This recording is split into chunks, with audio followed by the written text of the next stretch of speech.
హ్యాపీగానే ఫీల్ అవుతుంది. ఇంతకుముందు గవర్నమెంట్లో చాలా ఇబ్బంది పడ్డాం, జాబ్లు పోయినాయి, మా లాంటి వాళ్ళు అందరం ఇబ్బంది పడ్డాం.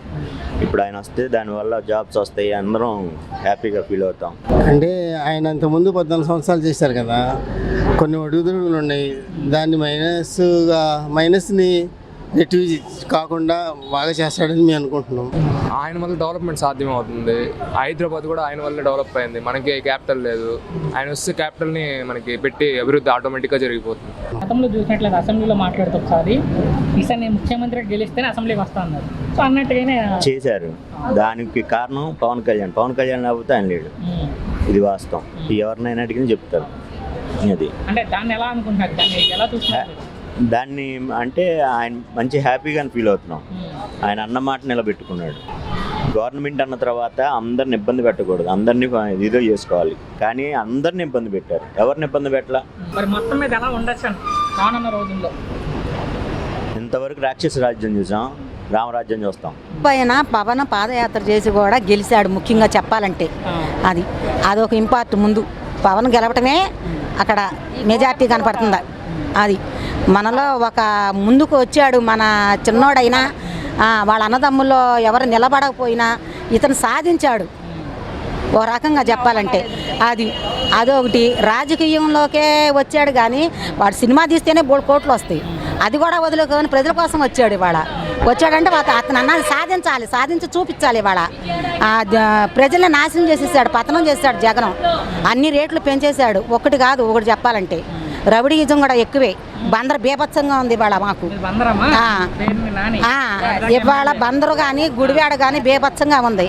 అది ఒకవేళ పారిపోవటం కూడా జరిగింది. అది మీకు తెలిసే ఉంటుంది. ఇది రాని పులులు వచ్చినాయి ఇవాళ. బెజవాడ గడ్డ మీద పుట్టాడు రంగా, తర్వాత వీళ్ళిద్దరే వచ్చారు. నేను చెప్పాలంటే పవన్ను లోకేష్ వచ్చారు అంతే. రంగా తర్వాత ఇవాళ వచ్చింది ఈయనే. నేను చెప్పాలంటే మాది విజయవాడే, మా అమ్మగారిది. అందుకనే వాళ్ళంటే ఒక అన్నది చేస్తాడు. దోచుకునే వ్యక్తులు కాదు. సగం ప్రజలను దోచుకొని రాష్ట్రాలను దోచుకొని తినే సొమ్ము వాళ్ళు కాదు వాళ్ళు.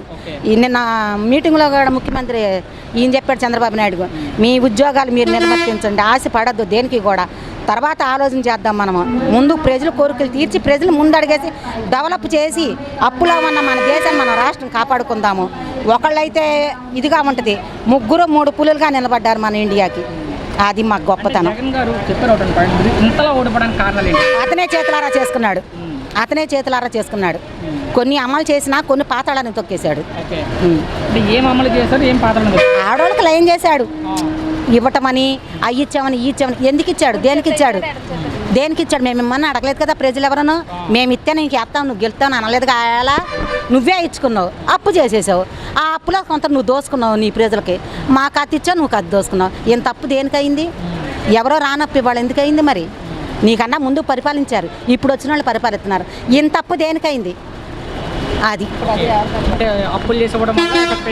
అది రాజకీయం రౌడీయిజం ఎక్కువయ్యా. రౌడీయిజం ఎక్కువ. అతని మాటే శాసనం. అందరినీ తొక్కేయాలి. రెండోసారి కూడా నేనే అడిగేయాలంటాడు.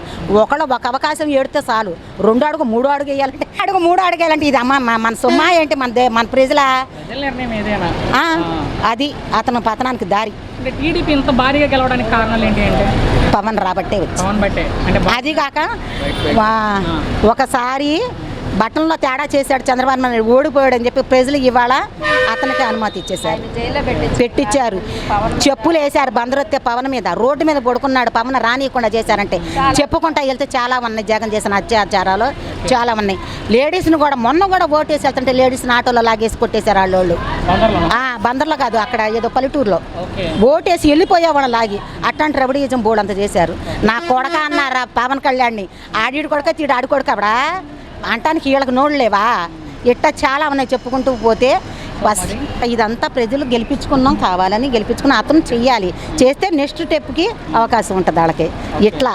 ఇట్లా చేస్తే రాడు, మెప్పించి చేస్తేనే వస్తాడు మళ్ళీ. అది ఉంది, వాళ్ళలో ఉంది గొప్పతనం. మాలో గొప్పతనం ఉండి గెలిపించాం, వాళ్ళలో గొప్పతనం ఉండి మమ్మల్ని మెప్పించాలి. ఏ విధంగా అంటే అప్పు అనేది తగ్గించాలి, ఖర్చు అనేది వేస్ట్ చేయకూడదు, దోచుకు తినకూడదు. ప్రజల సొమ్ము కానీ ఆ సొమ్ము కానీ.